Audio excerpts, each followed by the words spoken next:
don't need a high-end designer or a lot of money to get a luxe look. Be your own interior designer. This is Affordable Interior Design, the podcast. Here's your host, Betsy Helmuth.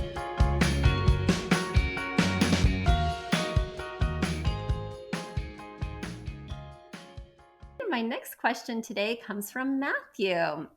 Matthew's writing from Seattle, Washington, and I actually know Matthew very well. You'll hear how. Hi, Betsy. I'm a former Academy student who's been accepting design clients for the past few months.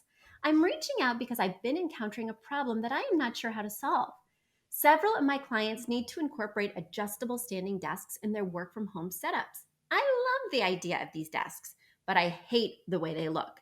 They're typically very basic, very utilitarian with no style. Being that they're motorized, they always have cords hanging off of them with no good ways to hide the cords. Do you have any tips for making these desks look better? Are there any companies you know that do adjustable standing desks well from a style perspective? Any help would be greatly appreciated. Thank you, Matthew. Matthew, I totally feel you on this one. In fact, full disclosure, I thought, because you know, guys, that I had a herniated disc a year ago, I thought that a sit-stand desk would be the answer to all my problems.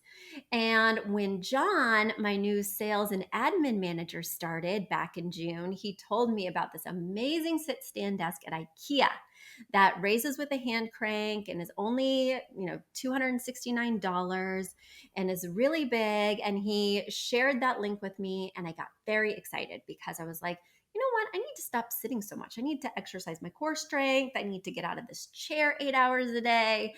So I thought it'd be a great idea. I invested in one at IKEA for $269. And it looks just like the ones online that you see everywhere else at Uplift desks. Every major office furniture company has standing desks, and they all look about the same. A big old surface with metal legs that are really long, so that way it's nice and balanced. Maybe there's a hand crank, maybe there's a button, but there's very little space to hide anything, right? There's rarely a drawer, so that means the surface of the desk stays quite messy. It's probably because it has to be pretty lightweight to go up and down, so they're trying to reduce the load, right? But there's not a storage column, and I typically love to hide cords behind the storage column, and that's just not an option. Now, they are making a lot of cool styles at Pottery Barn, Crate and Barrel, but still, they're all pretty much the flat top with the big, broad legs. I got this sit-stand desk right after John told me about it, maybe July, August, I don't know. I have never elevated it, not once. So sometimes I think that clients think they're going to sit stand a lot, and I wonder if they're actually going to do it.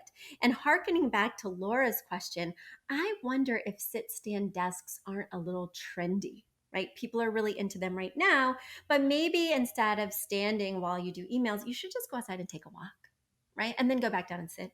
I don't know, but I'm just saying I haven't explored its potential for what it could do for my body or what it could do for my workflow because it just doesn't feel as efficient. There we go. So do I have good styles? Like I said, I recommend those two places because otherwise all the styles look relatively similar. So whether you invest a ton and get one at a place like Room and Board, or whether you invest a little and go for IKEA or Wayfair, it all looks about the same. What I think is absolutely key is to have some kind of cord concealment system. So they have like those 3M strips where you could kind of wrangle the cords down the side of the leg. They have, I got pencil cups and storage on top of my desk. Like I have a tray on top of my desk for all the papers. I have another magazine file on top of the desk for all the books I'm mailing out, things like that, to keep the top of the desk really neat and tidy, to basically give me external storage because there is no internal storage. And then what I did also is I put a freestanding file cabinet underneath the desk. because that is the beauty of these desks is you could raise them a little bit and you can get one that's quite wide. Mine is 30 by 60 and I have 3 monitors. I just love it.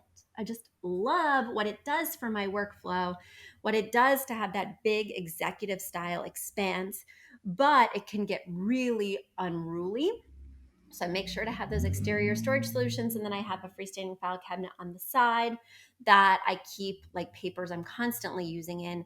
So that way it's a little bit more organized on top, even though inside the desk itself, I'm quite limited as to how organized I can be.